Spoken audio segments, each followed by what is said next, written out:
మంచిగా నారుల్లా నేను చేసిన ఇయాల సుతం కత్తనకు వార్తలు పట్టుకొచ్చిన. ఇంకెందుకు ఆలస్యం, మొదలు పెద్ద వార్తలు చూద్దాం పారి.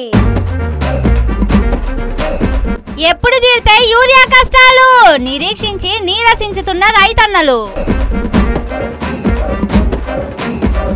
పవర్ ఉన్నా లేకున్నా మొగోడేనట జగ్గారెడ్డి, అరాచకం ఆపాలనని జనం పెడుతుండ్రు గడ్డి.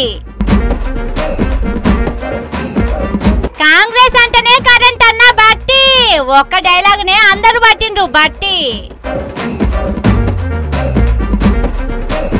సీరియల్ పిచ్చికి ఇట్లయింది లొల్లి, పురుగుల మందు దాగి పిల్లలకు పోసింది తల్లి. వ్యాన్లకెక్కించిండ్రు మల్లు రవి మనిషిని, పోలీసులు అరెస్టు చేయాలి చూసుకొని. మనం బతుకుతున్న భూమి ముందుగాల పరుపు తీరుగా ఉన్నదన్నారు, తర్వాత ఇది గుండ్రంగా ఉన్నదా అనే ముచ్చట తెలుసుకున్నారు. ఇంకా కొద్దిగా ఆలోచన చేస్తే ఈ భూమి సౌర కుటుంబంలో ఉన్నదని తెలిసింది. ఈ సౌర కుటుంబం పాలపుంతలో ఉన్నది అన్నారు. ఆ పాలపుంత గ్యాలక్సీలో ఉన్నదని చెప్పిండ్రు.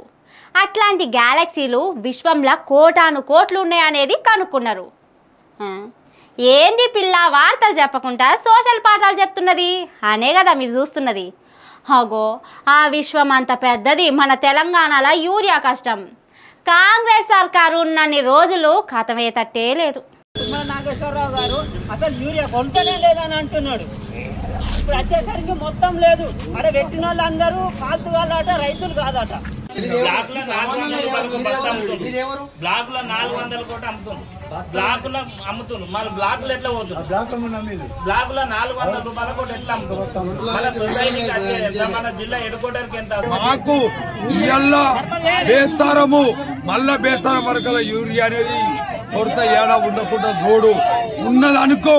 మళ్ళోసారి ఊరు రేవంత్ రెడ్డి గాని ఎవ్వరు గాని రోహిత్ గాని వచ్చేననుకో, మేము నిలదీసి అడిగినాడు జవాబు చెప్పాలి. దేవుడు ఉన్నడా లేడా అనే ప్రపంచానికి అంతుబట్టని ప్రశ్నకు జవాబు దొరుకుతుంది కావచ్చు గాని తెలంగాణ రైతులకు యూరియా దొరికేటట్టు లేదు.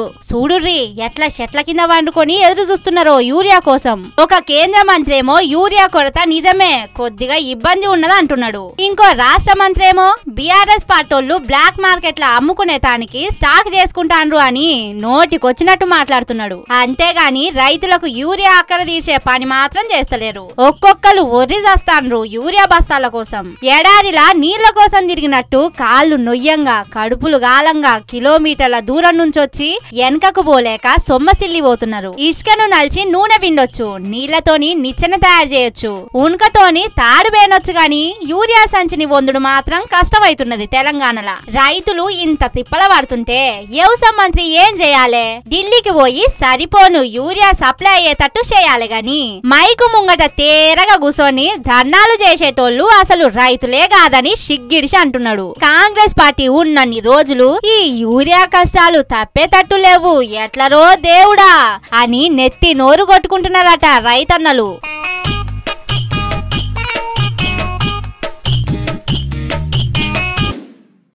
కాంగ్రెస్ పార్టీ మాజీ ఎమ్మెల్యే జగ్గారెడ్డి సచివాలయంలో రివ్యూ మీటింగులు పెట్టిండు కదా. ఇక దాని మీద సోషల్ మీడియాలో గిట్టని పార్టీలు పొట్టు వైరల్ చేసినాయి. పదవిలో లేకుండా అట్లట్లా రివ్యూ మీటింగ్ పెడతారు అన్నట్టు తిప్పిండ్రు. దాని మీద జగ్గారెడ్డి మస్తు కోపం చేస్తున్నాడు. ఆవేశం పూనుకొని అగ్గి మీద గుగ్గిలం అవుతున్నాడు. ఏముంది, నేను అపోజిషన్లో ఉన్నా మొగోన్నే, రూలింగ్ లో మొగోన్నే. అంతే సారు, మీరెక్కడున్నా తోపు తురుమే. మీరేదో సెక్రటేరియట్ లా రివ్యూలు చేసిండ్రట కదా సారు. ఏ అధికారం లేకుండా అట్లెట్లా చేస్తారు అని సోషల్ మీడియాలో వార్తలేస్తున్నారు కదా సారు. నేను చేస్తా, మీరు ఎన్నైనా వేసుకోండి, అట్లా ఇంకెన్నేస్తారు చేసుకోండి. అంతేనంటారా సారు? ఇంతకు అక్కడ కూర్చొని ఏ రివ్యూ చేసిండ్రు సారు? నేను సెక్రటేరియట్ లో కూర్చొని దంద చేస్తే నువ్వు వేయాలి, కానీ నీళ్ల కోసము పప్పు కోసం నేను రివ్యూ చేస్తే ఎవడనేస్తాడా? ఎవడన్నా మీ సోషల్ మీడియాకు ట్రైనింగ్ ఇచ్చింది? అంటే ఆ వార్తలు రాసినోళ్ళదే తప్పంటారు అంతేనా? అంటే ఎవ్వలైనా ఎట్లనైనా రివ్యూలు చేయొచ్చా? ప్రజల కోసం చేసినా నీళ్ల కోసం చేసినా దానికో పదవి ఉండాలి కదా సారు. పార్టీ మీదే కావచ్చు గాని మీకు అధికారం లేదు కదా సారు. అయినా నేను అట్లనే చేస్తా అంటే కొద్దిగా మంచిగా లేదు. జనానికి ఏదన్నా తన్లాట ఉంటే ఆ శాఖ మంత్రితోని రివ్యూలు చేయించాలి గాని ఇదేం పద్ధతి సారు? జర చూసుకోండి సారు. పబ్లికుల పల్సన్ అవుతున్నా నేను అట్లనే చేస్తానుడు కరెక్ట్ కాదు సార్ అని అంటున్నారు కాంగ్రెస్ పార్టీ కార్యకర్తలు.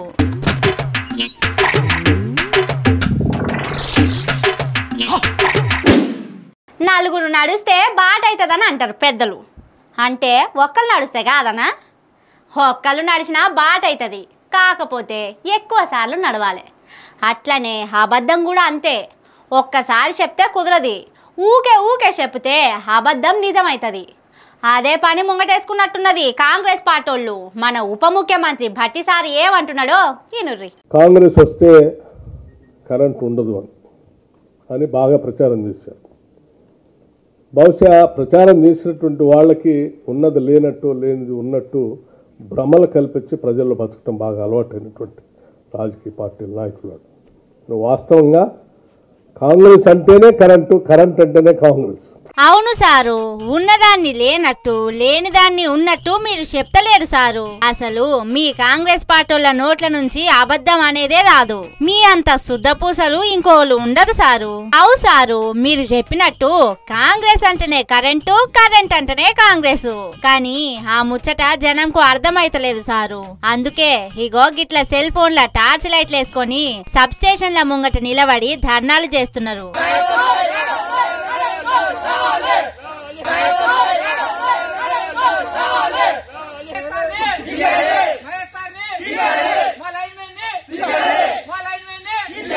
ఇదే కదా సారు మీరంటున్న 24 గంటల కరెంటు?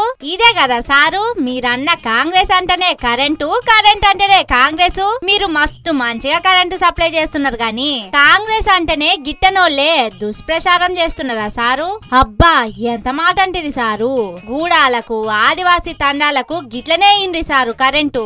వచ్చే ఎన్నికల్లా మిమ్ములను మీ పరిపాలనను మెచ్చుకొని మెడల మీద వేసుకుంటారు. అబద్ధాన్ని కూడా అద్భుతంగా చెప్పగలుగుతున్నారంటే మీరు గ్రేట్ సారు.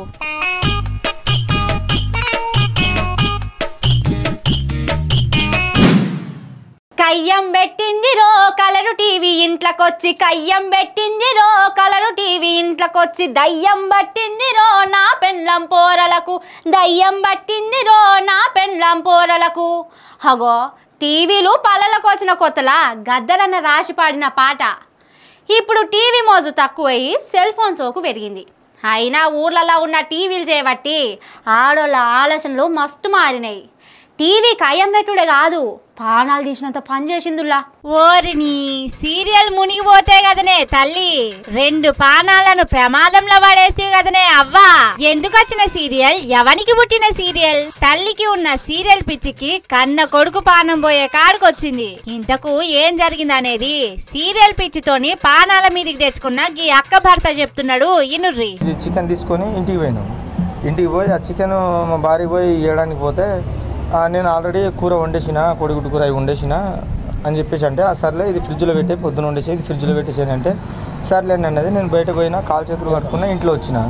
ఇంట్లో వచ్చి అన్నం పెట్టాను అంటే సీరియల్ నట్టుతుంది, సుత్తిపడని ఆగు పెడతాను అంటే మధ్యాహ్నం వచ్చేసి కొద్దిగా తిని పోయినాను. మధ్యాహ్నం వచ్చి ఇప్పుడు మళ్ళీ అన్నం లేదు పెట్టమంటే సీరియల్ అంటున్నావు, సీరియల్ ముఖ్యమా ఇది ముఖ్యమా అని నేను మా భార్యకు ఒక మాట తిట్టిన. గంతే రాత్రి చిన్నగా లొల్లి జరిగి తిని పండుకున్నారట. మళ్ళా తెల్లారి అదే ముచ్చట మీద లొల్లి మళ్ళా మొదలైందట. సీరియల్ సుత్తి పడ్డ తర్వాత పెడతా ఆగని చెప్పేసి అంటే పొద్దున్న దాకా పని చేసేసి వచ్చినావు, ఈ సీరియల్ గోల అయిందని చెప్పేసి అది. కానీ ఆమెకు నేను ఇప్పుడు నుంచి ఎప్పుడు దాకా కొట్టలే, ఏం చేయలే. అందరు నాటుకు పోయినా ఇది చేసినా అది చేసినా ఆమె ఇంట్లోనే ఉంటుంది.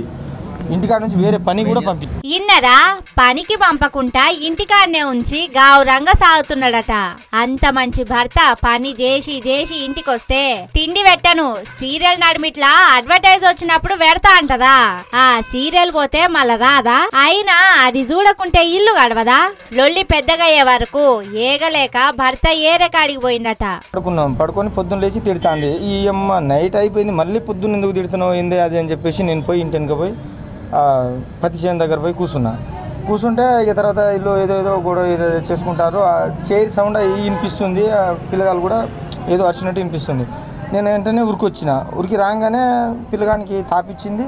ఆమె నోట్లో వేసుకుని ఆమె ఉంచేసింది. ఆ పాపకు మళ్ళీ మందు పోయడానికి పోతే అంతనే నేను అందుకున్నా. ఇక ఆడికి కథం వదిలేసి ఇంటికి వచ్చేసింది. చూసిందా ఎంత పని చేసిందో భార్య. తన కొడుకు మందు తాగిపిచ్చి తానింత దాగి బిడ్డ నోట్ల పోయాలని చూసిందట. అంతల్లే భర్త అందుకొని తీసేసి ఇగో గిట్ల దావకానికి తీసుకొని వచ్చిందట. తల్లి జరంత మంచిగానే ఉన్నది గాని కొడుకు పానమే ఆగమాగమంటున్నదట.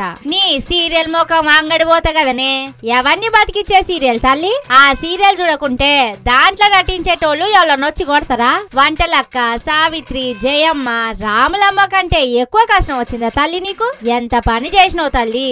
నీ సీరియల్ పిచ్చుకో దండం తల్లి అని అంటున్నారు ఈ ముచ్చట ఎరికైన జనాలు.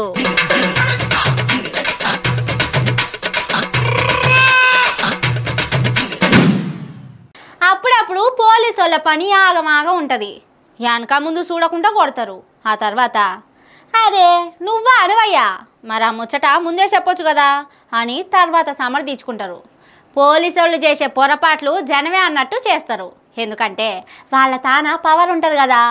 అగో అట్లనే చేసిండ్రు సచివాలయం ముంగట. ఏం జరిగిందో చూడు రోసారి.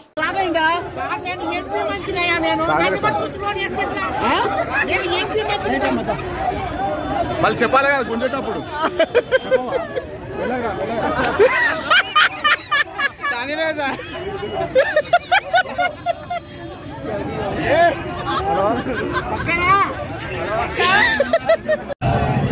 ఎంపీ మంచిది. నేను ఏంపీ కాంగ్రెస్ మళ్ళీ నీ ఆగం పాడుగాను. పోలీసులకెవలు కాంగ్రెస్ పార్టీ వాళ్ళ మనిషి ఎవరు కాదనేది తెలుస్తలేదు కావచ్చునా? అరే మల్లు రవి మనిషిని పట్టుకొని పోలీస్ వ్యాన్ ఎక్కిస్తారా? నీ పనికి నా బారెత్తు. అసలే మల్లు రవిని స్టేజ్ల మీద మాట్లాడుకుంటా ఆపిండ్రు. ఇప్పుడు తన మనిషిని కూడా ఇట్లా ఆగం చేస్తారా? ఎంపీ సారు ఇజ్జత్ ఏం కావాలి? బీజేపీ పార్టీలు సేవ్ హైదరాబాద్ అనే పేరుతోని సెక్రటేరియట్ ముట్టడి చేసిండ్రు. వాళ్ళకి తగ్గట్టు పోలీసులు కూడా దొరికినోళ్ళని దొరికినట్టే అనగబట్టి లోపటేసిండ్రు. మరి ఎంపీ మల్లు రవి మనిషి ఆ లొల్లిలకు ఎందుకు పోయిండో ఏం పాడో. సందుల మందని ఇతగాన్ని కూడా ఎక్కించిండట వ్యాను. పత్తి బస్తాలు ఎత్తినట్టు లోపల చాలా మందిని కుక్కిందట. ఆ మంది నడుమ ఇరుక్కొని నేను ఎంపీ మల్లు రవి మనిషినే, నేను లొల్లి చేసేటానికి వచ్చినోని కాదు, అరే వదిలిపెట్టినరో దేవుడా అన్నట్టు మొత్తుకునే వరకు పోలీసులు వ్యాన్ ఆపి ఇగో గిట్ల దించిర్రు. మళ్ళీ చెప్పాలి కదా గుంజేటప్పుడు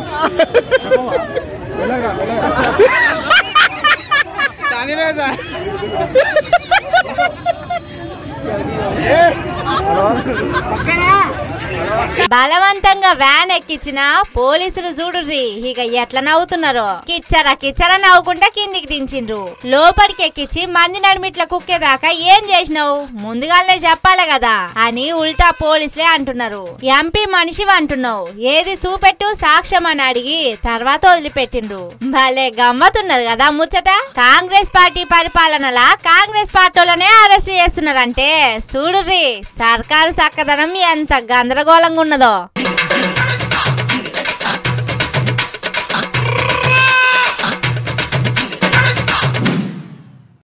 ఇవి ఆటి ముచ్చట్లు.